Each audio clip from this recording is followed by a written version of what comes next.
A popular view of history today is that polytheism implies tolerance, whereas monotheism implies intolerance. This simple formulation ignores the messy reality of Asian religion. In the past, categories and religious tactics were always in motion. No tradition affirms this as Manichaeism does. Founded by an Iraqi, it was a syncretic religion that revered Jesus, Zoroaster, and Buddha. Over 500 years, it expanded from the Mediterranean Sea to the Pacific Ocean, assimilating, squabbling with, and being persecuted by nearly every religion it came across. I'm Anirudh Kanisetti, historian and author of Lords of the Deccan. Welcome to Thinking Medieval, where every week we tell you something new about our complex, innovative past. Always feel free to check out our research and citations below, and remember that we're all figuring out how to think about our messy, bloody, dazzling history. Born in present-day Iraq early in the 3rd century CE, the future prophet Mani belonged to an Aramaic-speaking community in the heartland of the newly established Sasanian Empire. As Professor Iain Gardner writes in The Founder of Manichaeism, his birth name is not known. Mani is a title he later adopted, meaning my living vessel. He grew up in a world of sprawling, cosmopolitan and religiously plural polities. The Roman Empire dominated the Mediterranean region, where Christian sects were steadily growing in strength, along with the cults of the sun god Sol Invictus and the savior god Mithra of Iranian origin. Iran, Iraq, and parts of Central Asia were controlled by the Sasanian Empire, whose populace worshipped a diverse caste of Zoroastrian and Iranian gods. Similar Iranian and Hellenic gods were also popular in Afghanistan and northwest India, controlled by the Kushan Empire, whose sway extended well into the Gangetic Plains, where Buddhism, Jainism, and various Hindu gods thrived. Despite the distances involved, enormous volumes of trade ensured that all these religious cultures were very well aware of each other.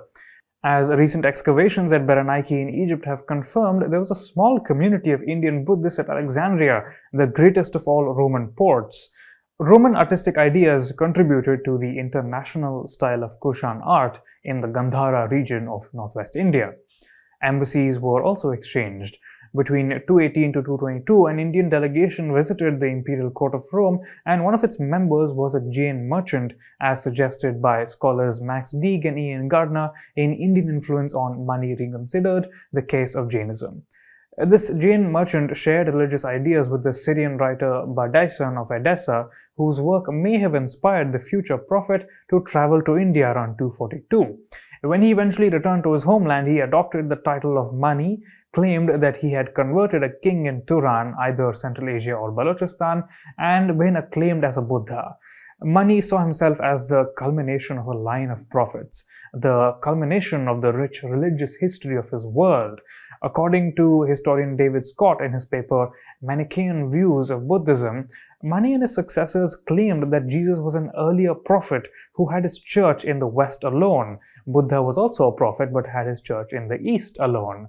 Mani's church aimed to spread both West and East, and from its outset was a proselytizing religion focused on converting elites. It claimed that the true teachings of earlier prophets had been corrupted.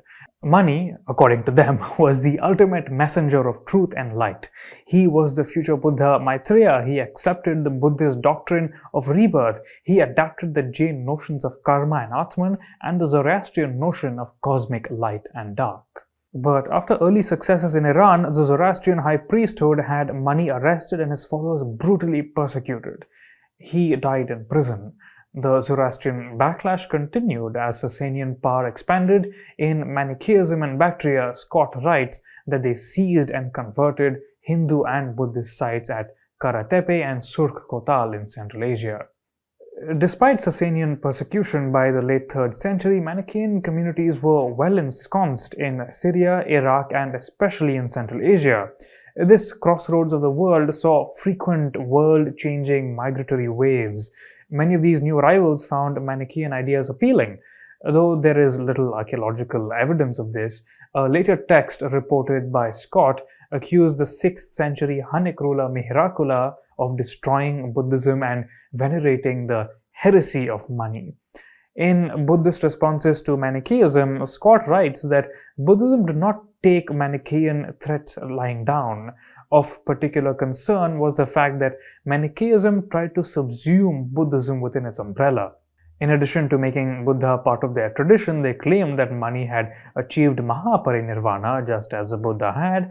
They even used Buddhist terminology like samsara, or the material world, and nirvana, or liberation, but in ways that supported Mani's teachings. So the Manichaean nirvana actually referred to a heavenly kingdom of light.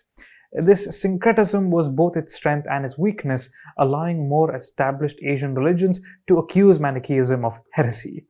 For example, the Tibetan Buddhist Angur, a text dating to the end of the 8th century, excoriated Mani for, quote, borrowing something from all systems to fabricate a system deviating from all others.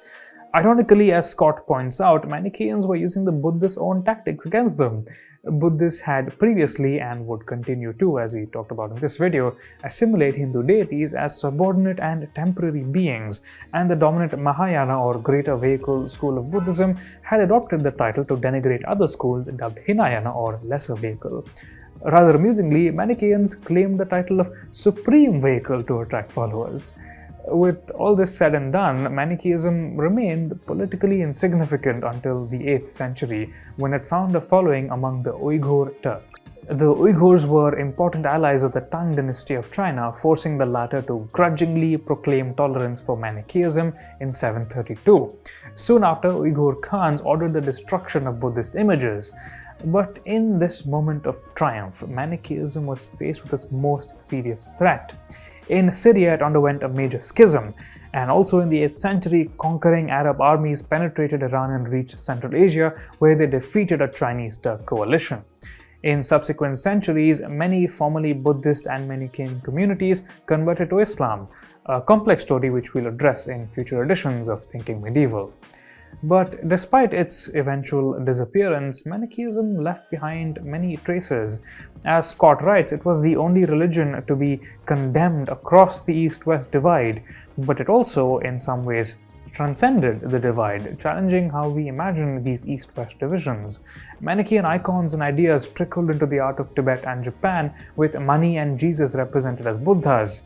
In its rise, expansion, and fall, Manichaeism reminds us that the past was always a more diverse and contested place than we might imagine. If you have questions or comments, we'd love to hear them. Follow us everywhere on social media. You can find me on Instagram at Anirudh and at Connected Histories, and on Twitter at Iain Gardner. We'll see you next week.